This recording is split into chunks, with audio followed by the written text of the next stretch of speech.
أما بعد فأعوذ بالله السميع العليم من الشيطان الرجيم.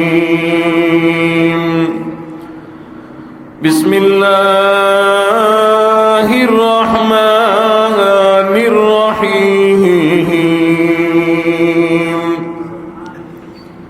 إن الذين يؤذون الله ورسوله لعنهم الله في الدنيا والآخرة وأعد لهم عذابا مهينا. وقال النبي صلى الله تعالى عليه وسلم: الله الله في أصحابي لا تتخذوهم من بعدي غرضا. من أحبهم فبحبي أحبهم ومن أبغضهم فببغضي أبغضهم ومن آذاهم فقد آذاني ومن آذاني فقد آذى الله ومن آذى الله يوشك أن يأخذ. صدق الله مولانا العلي العظيم وصدق رسوله النبي الكريم ونحن على ذلك لمن الشاهدين والشاكرين والحمد لله رب العالمين. اللهم صل على محمد وعلى آل محمد كما صليت على إبراهيم وعلى آل إبراهيم إنك حميد مجيد.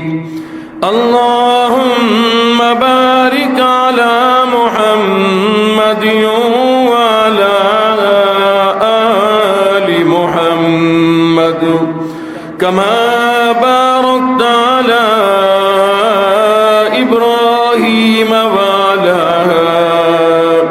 آل إبراهيم إنك حميد مجيد.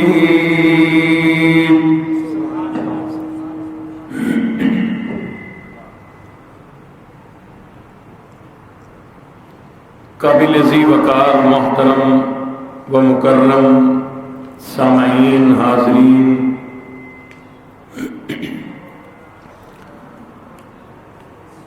اللہ رب العالمین احکم الحاکمین کی ذات اقدس نے ہمارے نبی امام الانبیاء محبوب کبریا حضرت محمد الرسول اللہ صلی اللہ علیہ وسلم کی ذات اقدس کو بے شمار انگنت عظمتیں عطا فرمائی،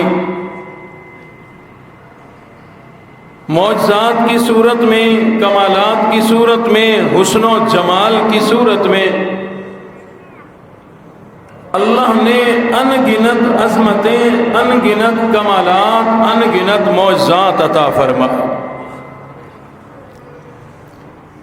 اور جو بھی نعمت، جو بھی انعام، جو بھی اکرام اللہ نے عطا فرمایا وہ بڑا اعلیٰ عطا فرمایا.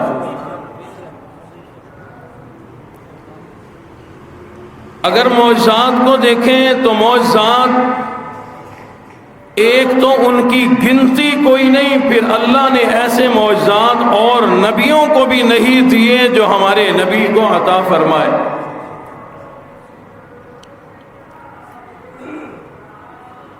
لیکن اللہ رب العزت نے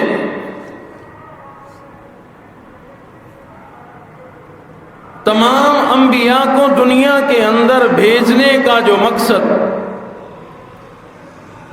تمام نبیوں کو دنیا میں جو بھیجا، وہ اپنے دین کی ترویج، دین کے پیغام کے لیے کوئی شریعت دے کر کے بھیجا۔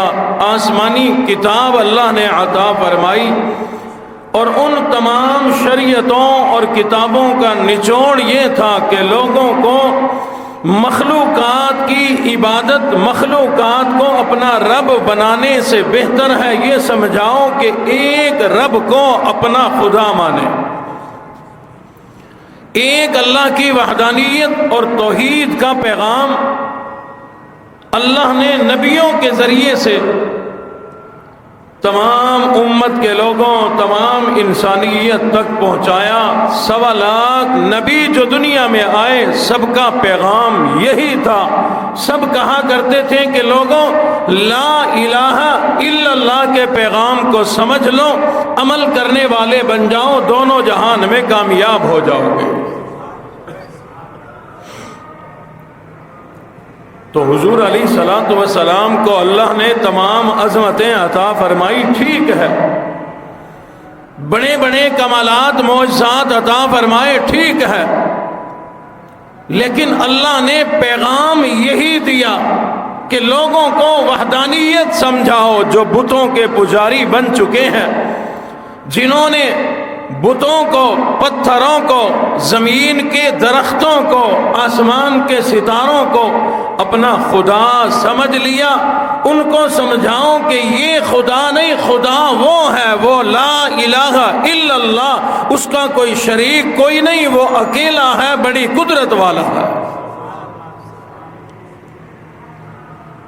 حضور علیہ السلام دنیا میں تشریف لائے، اللہ نے حضور کے ذریعے لوگوں کو بڑی رحمتیں، برکتیں عطا فرمائی، لوگ بڑے خوش۔ اماں حلیمہ کے گھر میں آئے، برکتوں کی بارش ہو گئی، لوگ بڑے خوش۔ حضرت حلیمہ کے گھر لوگ آتے ہیں، عورتیں آ کر کہتی ہیں حلیمہ غریب عورت ہے تو، لیکن اتنا سرمایہ تجھے کہاں سے مل گیا کہ اب رات کو بھی تیری جھونپڑی سے، تیرے گھر سے روشنی نظر آتی ہے، رات کو بھی دیا بجھا کے نہیں سوتی؟ کہنے لگی آؤ، وہ کون سا دیا ہے جو رب نے میرے گھر میں جلایا، اب اس کو نہ جلایا جاتا ہے نہ بجھایا جاتا ہے، وہ تو بس چمکتا رہتا ہے۔ دائیں بولی ایسا کون سا دیا ہے؟ دائیوں نے آ کر حضرت حلیمہ ان کو لے کر اپنے گھر میں آئی، امام الانبیاء کے رخ انور سے کپڑا ہٹا کر دکھا دیا اور کہنے لگی جس دن سے رب کائنات نے ہمیں یہ چراغ عطا فرمایا، یہ دیا عطا فرمایا، یہ سونا عطا فرمایا، ہمیں اللہ نے دیوں کا محتاج اب نہیں بنایا، دیوں کی محتاجی سے اللہ نے ہمیں باہر نکال دیا، بے نیاز بنا دیا، ہمیں دیوں کی ضرورت نہیں رہی۔ جس کمرے میں جہاں روشنی کی ضرورت ہو، اللہ کے حبیب نبی کو لے جاتے ہیں، پورا کمرہ روشن ہو جایا کرتا ہے۔ یعنی لوگوں نے حضور کے چہرے انور کی روشنی سے فائدہ اٹھایا، بڑے خوش۔ بارشوں کی ضرورت پڑتی، حضور کو بیت اللہ میں لا کر دعائیں مانگتے، اللہ بارشیں عطا فرماتے، لوگ بڑے خوش۔ لیکن جب حضور علیہ الصلوۃ والسلام نے اللہ کی توحید کا اعلان فرمایا، لا الہ الا اللہ کا اعلان فرمایا، وہی سچا بتانے والے، وہی امین بتانے والے، وہی امام الانبیاء کے چہرے کو دیکھ کر خوش ہونے والے، وہی امام الانبیاء کی زندگی کو دیکھ کر تعریفیں کرنے والے، وہ سب کے سب لوگ جنہوں نے 40 سال تک بڑی محبتیں کی، وہی لوگ جان کے دشمن بن گئے۔ فاران کی چوٹی پہ کھڑے ہو کر، پہاڑ پہ جا کر